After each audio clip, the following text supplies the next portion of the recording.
You got the we're gonna have a spinner off here. So you said off mic you got one upstairs. What's happening here? I do. I I have one in feel my office. This is like a little space off the garage that I use sometimes to because it's better oh, sound for podcasts. So I have a backup spinner here. you And have a right now for backup the holidays, spinner. I have them all outfitted with holiday covers top to bottom. So, Wow, you get the backup spinner. I was proud just to get one, man. You got, you got yeah, I pretty mean they're soon you're so gonna have great. every room in the house covered, right? With spinner racks.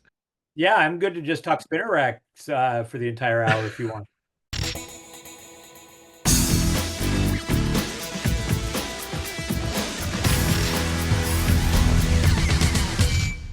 Oh, my guest today is a writer, editor, producer. He is the co-founder and publisher at the Image Comics imprint Syzygy Publishing. A big welcome to Chris Ryall. Chris, welcome to Comic Book Central. Hey Joe, happy to be here. Happy to have you here. Or should I say capricious, Chris? Did Stan Lee nickname you? Do you have an official Stan Lee 70s kind of nickname going I on? do, and I don't remember the circumstances of it, but it came about a long time ago. I was working for Dick Clark, of all people, up in Burbank, and You one were of Dick working for Clark's Dick clients Clark? was Stanley Wait, like the Media. Dick Clark, like The Dick the Clark. Yeah, yeah. oh, that I didn't see anywhere in the bio. Okay, well, okay. I It's think we it's need to probably talk about way down at this point, but one of his clients that. was Stanley Media.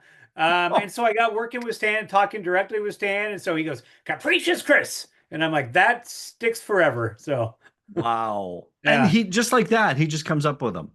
Yeah, yeah. Unless I earned it, unless he felt I was actually being capricious, in which case it's I less was flattering, but I I'll was going still to take ask it. you, are you impulsive and are you unpredictable? And yes, I did look it up. Yeah, I mean, probably in some ways. I don't think I probably was around Stan. I was probably very, as gingerly as possible handling him, Yeah. but still, I'll take it. I love the mastery of words that he had. It just, and we'll talk about that. I mean, I refer to that sort of 60s, 70s as the golden age of Marvel. I know the golden age of comics is what, like 30s to the 50s ish. And that 70s was like the Bronze Age or something. But as far as like the Marvel comics proper, I always kind of call that the golden age because like everything great happened then. And Stan just bouncing those words off in the comics, bouncing the nicknames. I mean, that was amazing. And you guys are helping to bring it all back. We're going to talk about that. Well, Um, but and wasn't it? It was. I don't know if it was either attributed to Roy Thomas or Roy Thomas actually said it or whatever the case. But he always said the golden age of comics is seven, meaning that nothing means more to you than when you're first discovering them. And so whether that okay. was golden age comics or bronze age at age seven, that was my sweet spot. So I'm Yeah. right with you. Okay, so yeah, that would have been my sweet spot too. And you referenced that if you're watching the YouTube channel. I've got the Mighty Marvel calendar book. You do reference that quote. It's we both got look. I think well, look. I was gonna say I almost threw my back out of this. There is another book that I'm going to be covering at some point where I think I did throw my back out lifting. I was But gonna say this we could one, we could cover the entire screen with just two books. Yeah. yeah, that it is amazing. This book we're going to be talking about it. But yeah, you referenced that quote. Rascally Roy, he wrote the intro to the book. That's I right. had him on the show. We talked about that is such a great age of the Marvel Value Stamps book. We talked about that. If you're watching the YouTube channel, you can see over my well, I always have to have it backwards, but over my left shoulder, you got the classic blacklight posters they The brought back. best. Yeah. So Abrams Books is really bringing this era back. I know for us old dudes who just love there's like a nostalgia aspect of it. They're bringing it back. Obviously, comics a huge part of your life. We've got the competing spinner racks behind us, so I love that. I gotta ask, at what point did comics? Because do you remember like the first? You said seven, so I'm guessing somewhere around there. Like, do Oh you no, remember like it was even before that. even earlier? Okay. Do you I remember was I comics was coming four into your years life? old. I was 4 years old and I was playing down at a neighbor's house. And the This is neighbor in Long Beach, kids California, born in and Long raised in Beach. Long Yeah, very Beach. good. Okay. Yeah. Yeah, yeah. And the neighbor kids, like they were older. So they had these, like I had an older brother who was already into comics. So comics were already there. But the first comic I ever What were the sat down and comics he like was in? flipped Your through. older brother, what were the comics that he was into? Like, so So you knew they're there. What was he into? he was into Spider-Man, Daredevil, the Hulk. Those were the primary three. What happened was once Okay. I started collecting, he said, "You are not allowed to collect those. Those are my titles. Go find your own." I want to Oh, double my like you, collection that way. oh, so you couldn't even just go get your own Hulk book or your own No, like, no. If I was into Hulk, I had to like read his copies because he needed me to get other books so then we could maximize the number of books oh, we were brilliant, collecting. brilliant.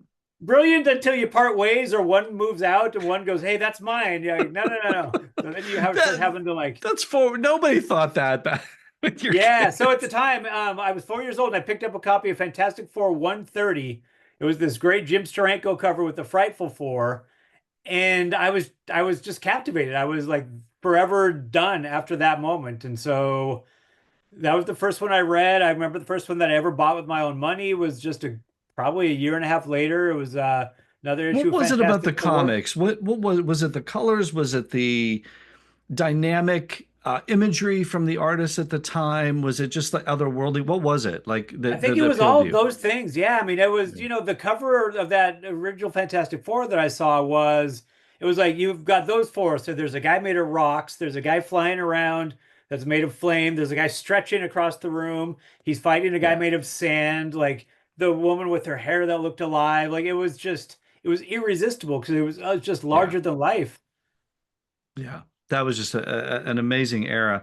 Um, Yeah. did that love of comic books? So I know with me, I remember Spidey Super Stories. That was like one of my first Oh, sure. things I tapped into because I was so obsessed with the electric company. And then when Yeah. those two worlds collided, my head exploded. Did your love of comics extend to live action? Did it extend to animation, like sort of these comics brought to life that we cover so much here on Comic Book Central? Absolutely, it did. And we were so starving at that point for any like it's funny now when people complain about like the Marvel TV shows and movies, you're like, do you know how bad we had it? Like we had to watch Electric Company and hope for like a 2 minute little thing, or even Right, the 70s Spider-Man TV show was not the greatest, but at the time it was the greatest because that's all we had. So yeah, I loved right. all of that. Yeah, what were your favorites? Like, what did you gravitate to? With I mean, I any love the specific? I Hulk mean, you TV mentioned show. The couple. Hulk TV show hit me at just the Yeah, right time.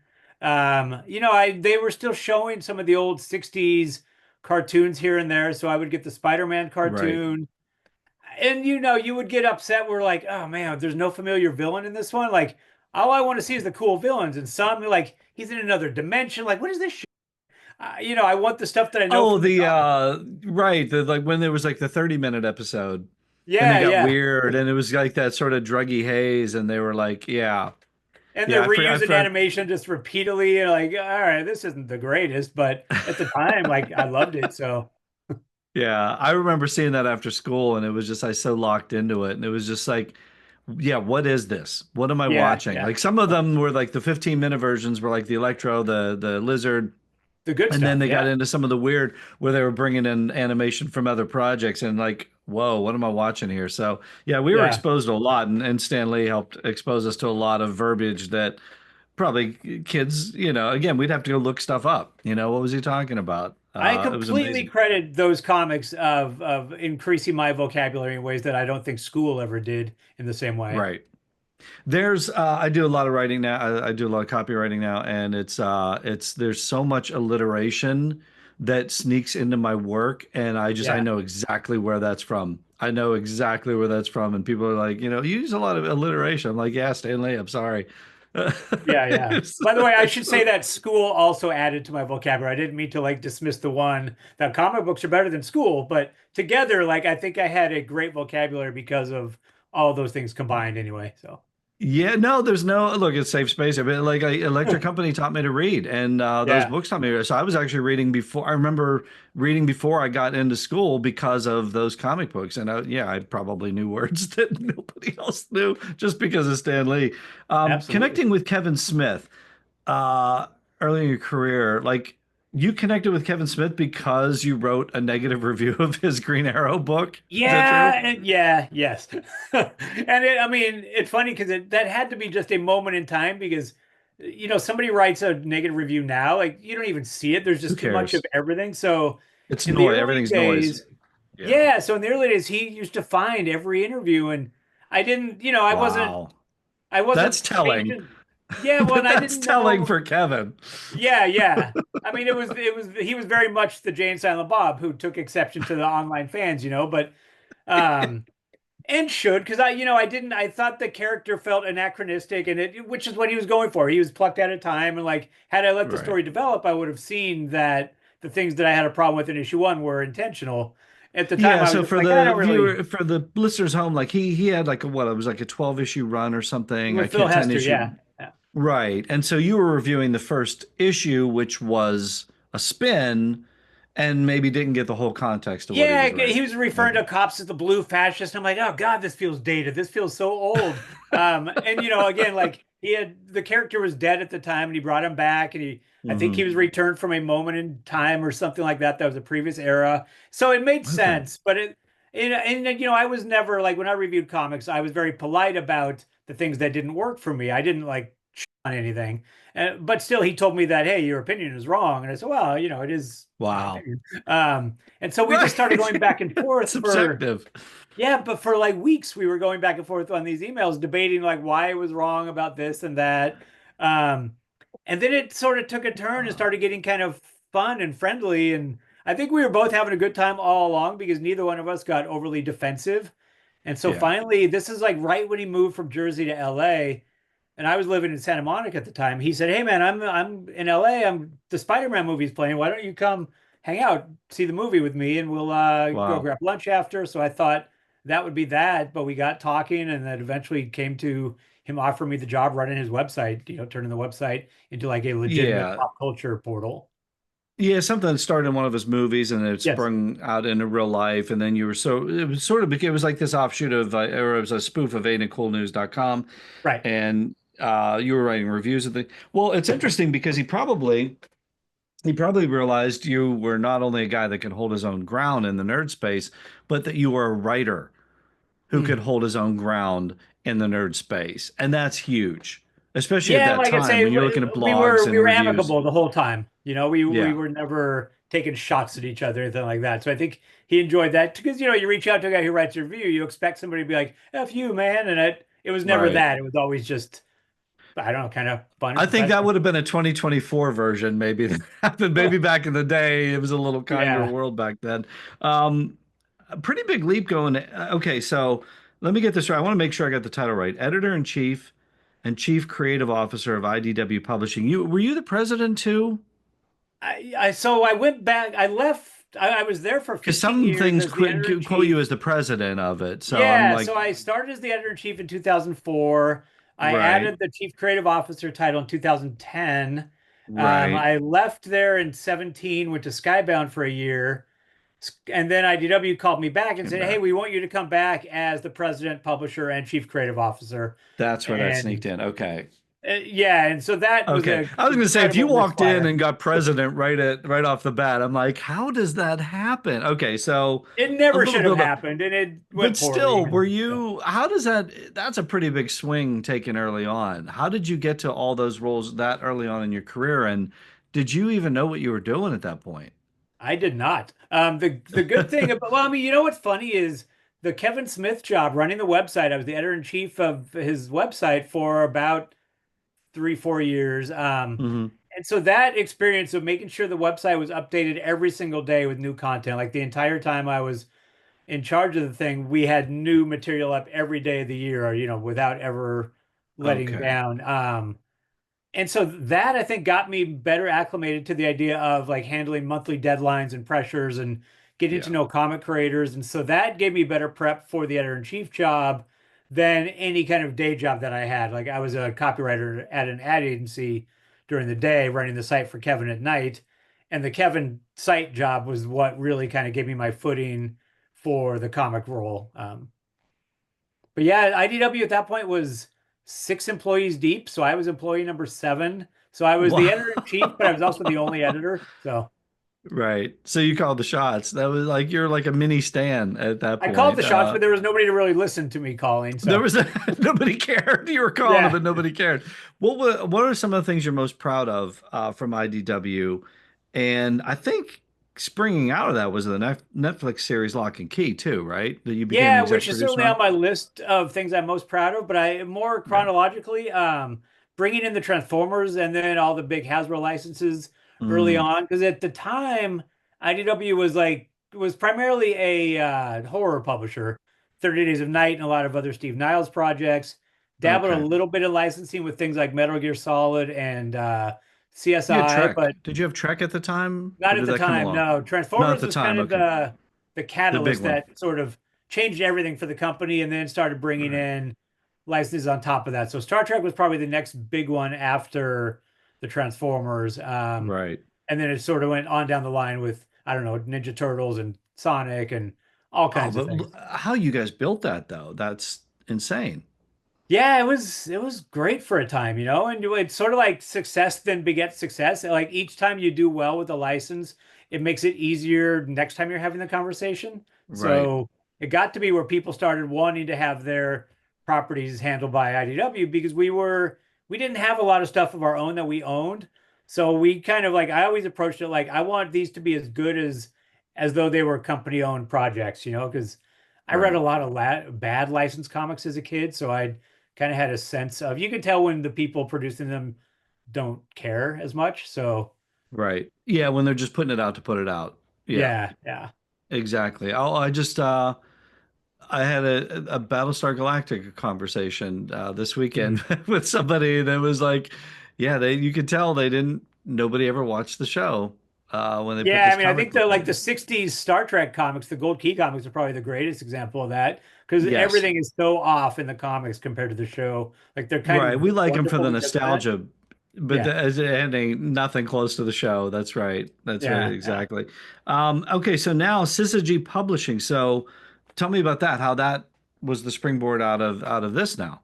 Yeah, so one of the other things I was real proud of at IDW was my partnership with Ashley Wood, who's just an amazing artist. And you can spin your spinner around because I think you got some Syzygy stuff in there. So Oh, feel on the YouTube channel, I normally feel don't free. do that, but yeah, we just No, no, released no, no, no, no.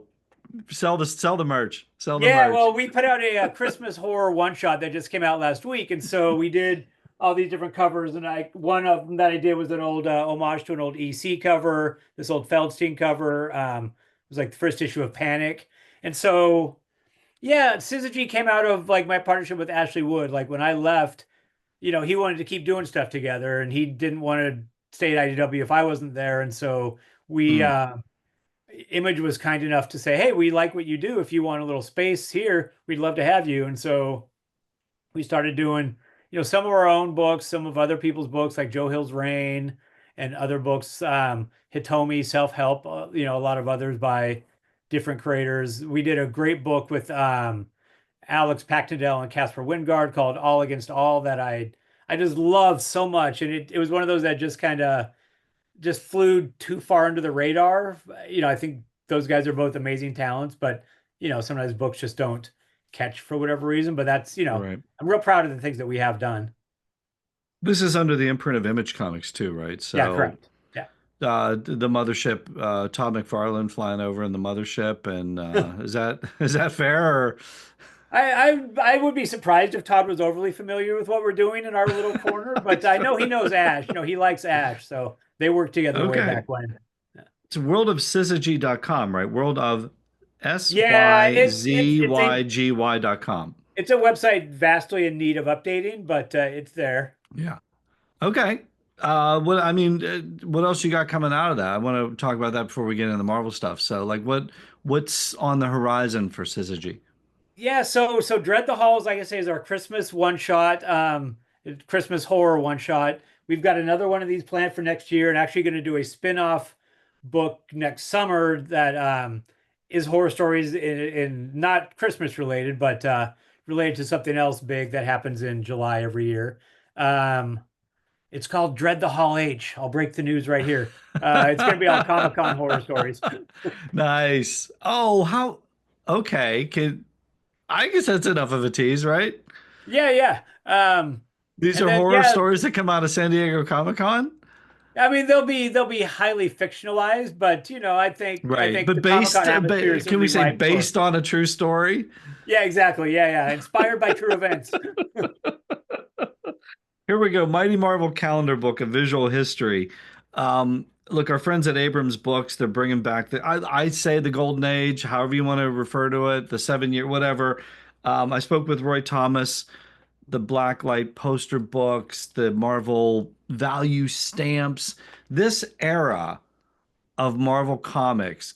First of all, can you just, for somebody that wasn't around at that time period, because we know comic books, whatever, and then there's the Marvel Disney movies and, all the things. But in that era, what was that like as a fan? Can you describe that to somebody of just, there was such, it felt like such a club. I don't know if that's the right word or like you were part of Yeah, something. Is that fair? that I think that's a great word for it. But the other thing that always strikes me about thinking of that era is the experimentation that went on. Like there were Mm, so many weird, sort of not inappropriate, but just kind of not deeply considered licensed efforts that they did back in the day that you're like, just knowing the way the world functions now and the levels of approvals and sort of yeah, the cautious corporate approach that is taken to all licensing now, it's wild to me that things like these calendars even exist, where Marvel yeah, was always very good at making fun of themselves in a very fun, not mean-spirited way. They stand sort of early on honed that Marvel sort of tongue-in-cheek tone where you're self-deprecating. Um, and so the within the tone of, dialogue within the books, right? Like he would speak to the reader, yeah, yeah. making fun of them, almost giving them an insider, like breaking that fourth wall Yeah, of comic taking books. If gentle shots at DC right, Comics, and not right, Brent Eck and all, like, right, very much the Mad Magazine approach of sort of gentle mockery and stuff. So yeah, there was a lot of like not only that tone that goes throughout a lot of these different products, but I think of things like the Mead calendars, like Mead did that whole line of Marvel calendar, I'm not calendars, folders, notebooks and the folders for Trapper school, Keeper thing, Trapper yeah, Keepers. But the artwork that they picked, the stories they picked were so weird and just so yeah, patched together.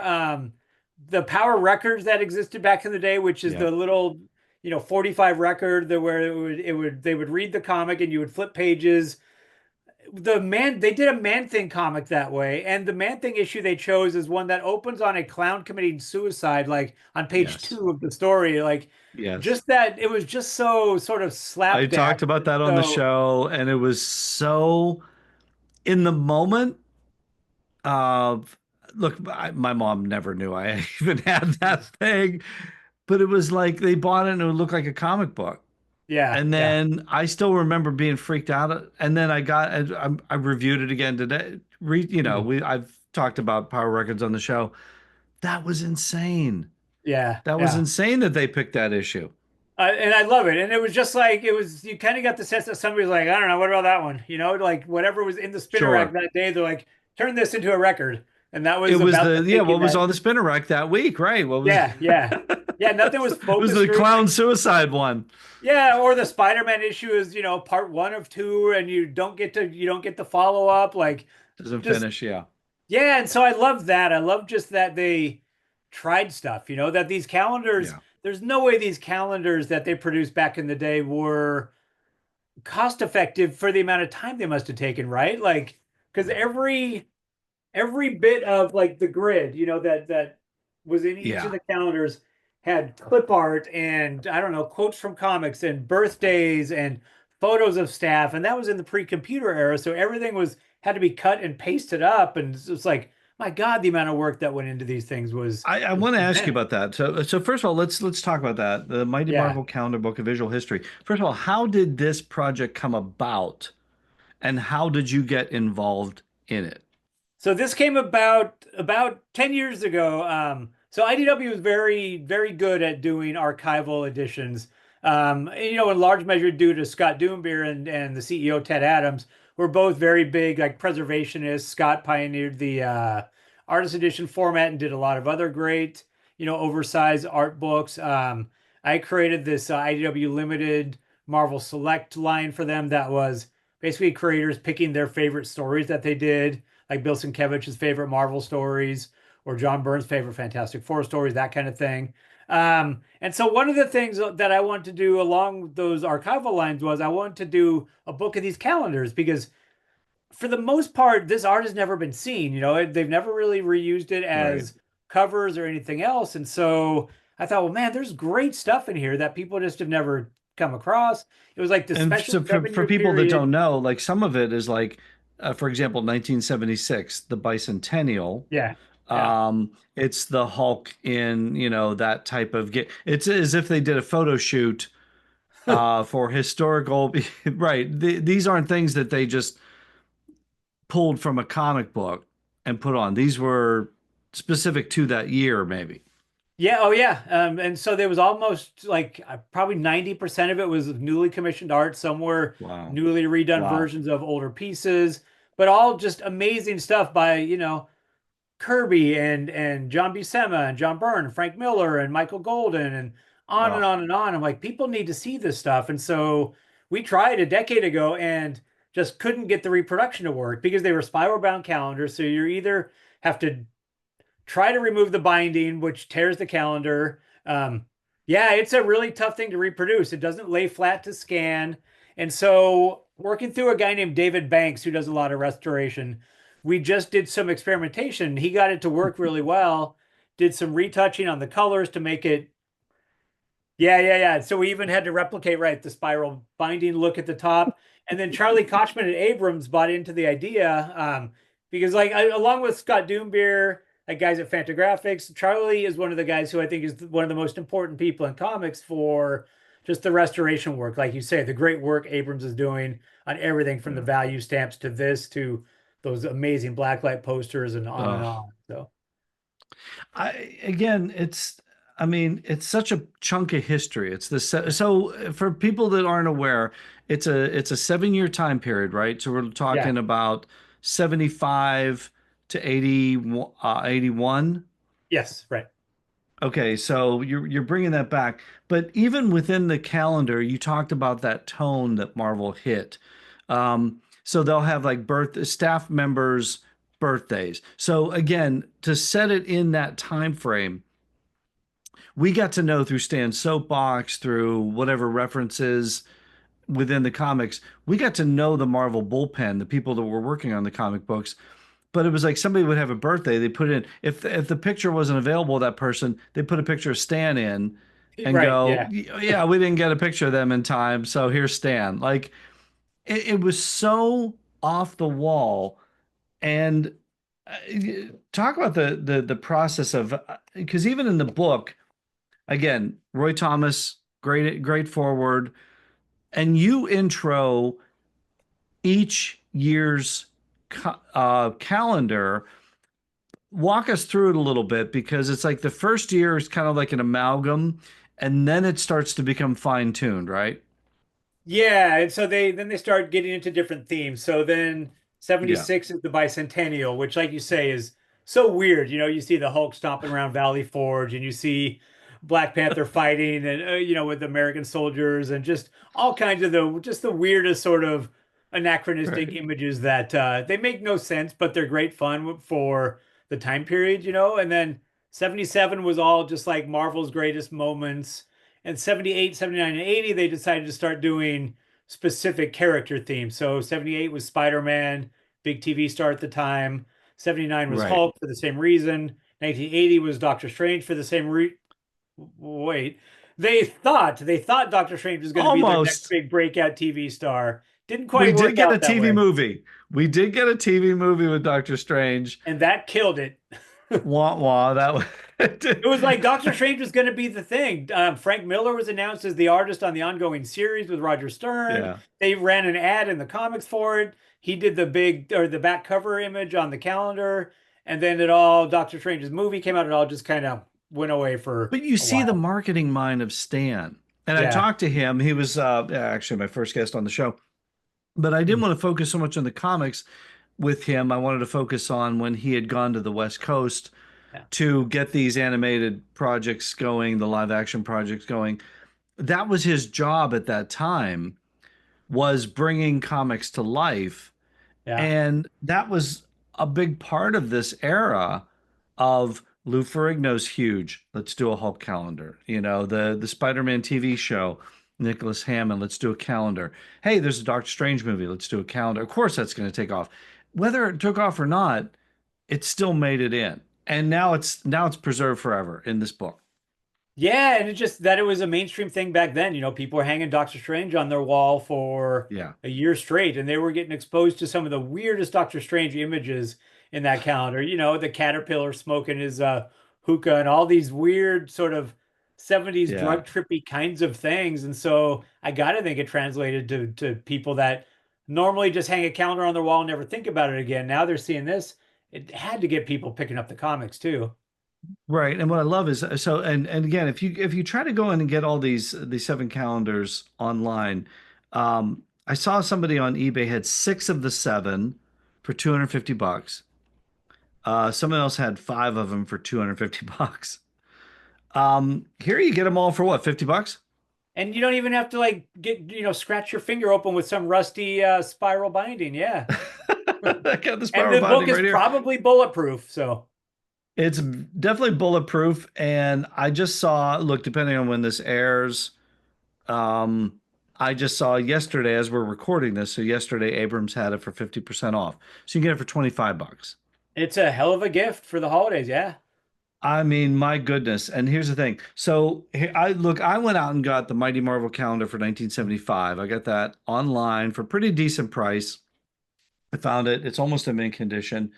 But can you tell us what the and Abrams Books has reprinted this Yes. Mighty Marvel calendar for 1975. Is there a specific reason, other than tying into your amazing book, is there a specific reason they might have reprinted this specific calendar as we head into 2025, There 50 years is, later? and it sort of like me admitting that I I couldn't do have set the theme. table more for you. I That's was gonna as good as say I could it's do. sort of like me admitting that I do different themes, like holiday themes from my spinner rag. Like this also admits a very geeky side of me. But throughout my time at IDW, I'd have these calendars in my office, and every time the Yeah. years would line up, day and dates would line up, I'd hang them back on my wall. So I pointed out to Yep. Abrams that 1975 happens to line up with 2025.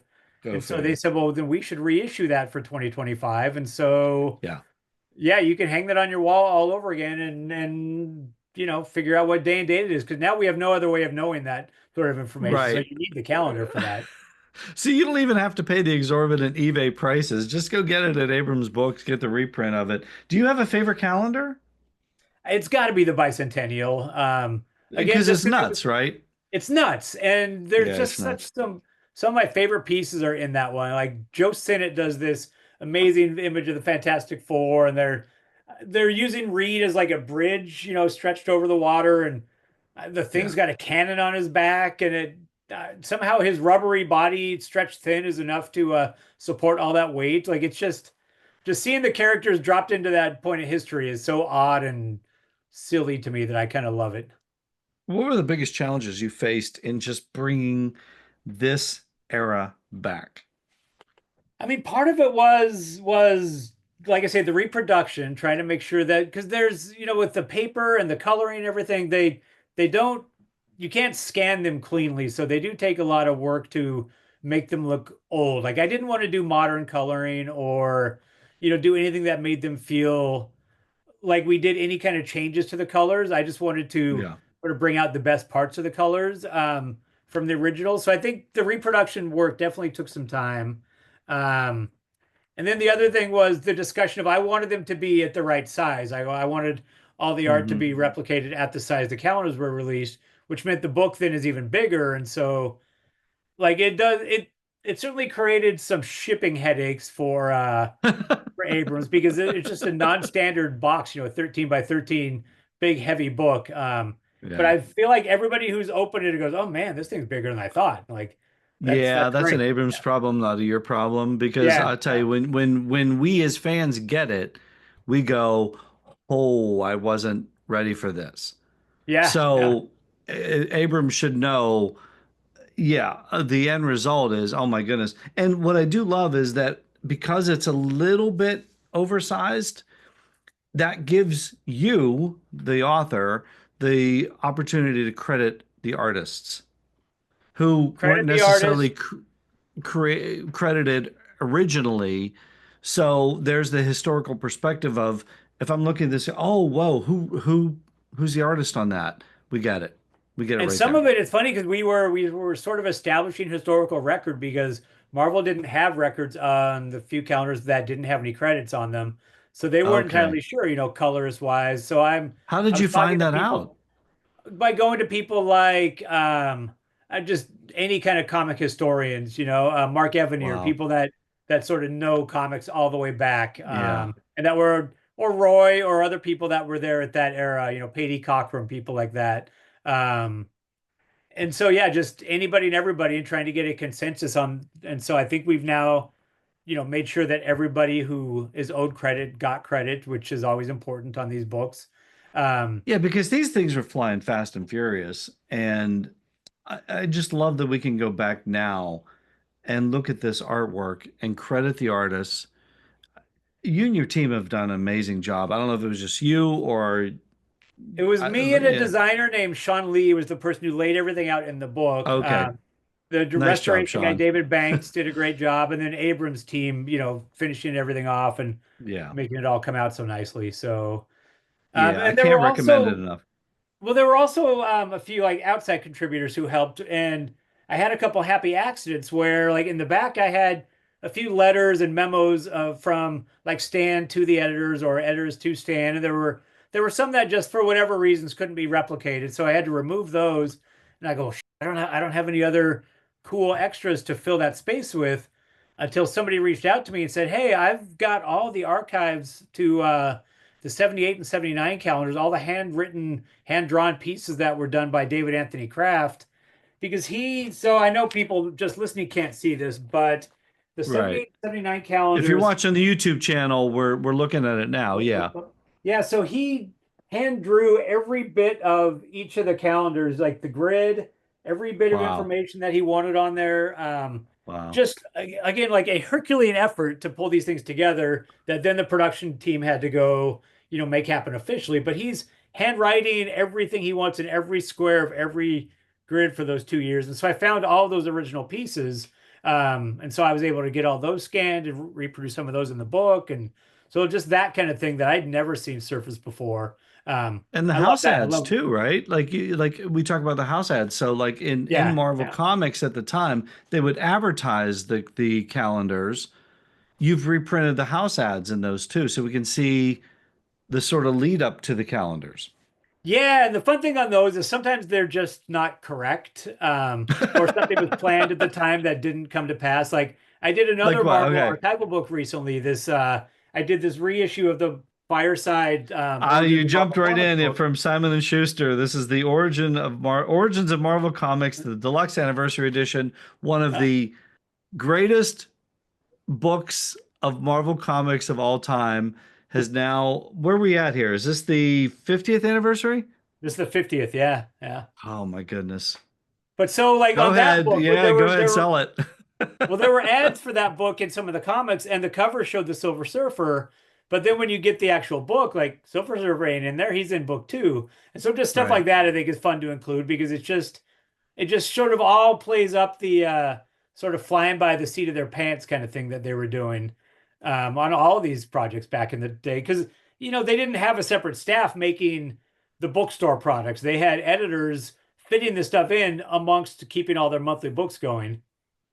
That was, I think Roy mentions that in the forward too, right? Like he Yeah, yeah. talks about the chaos. I mean, we talked about it here on the show. It was the chaos of like, Stan's like, I want stamps. Okay.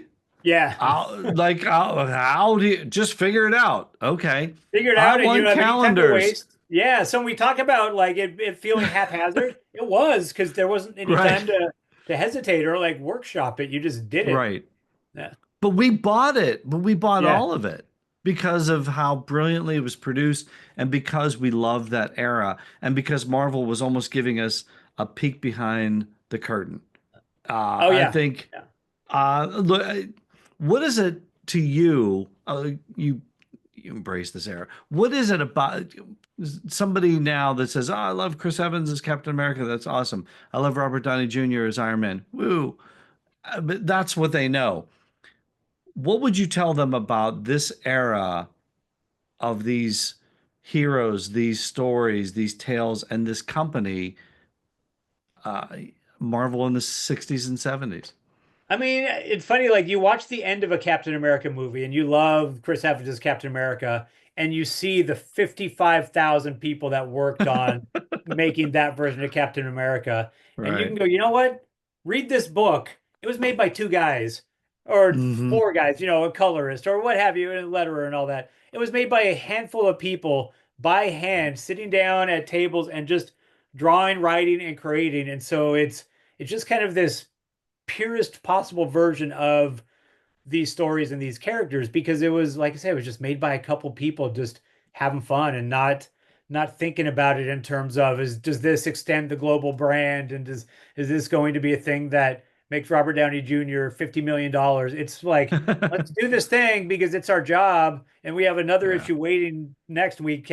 So you just keep making stuff, and so you didn't Yeah. have time to get in your own heads about it. And I think there's a purity to that gets lost as you get bigger and more capitalized and all of that.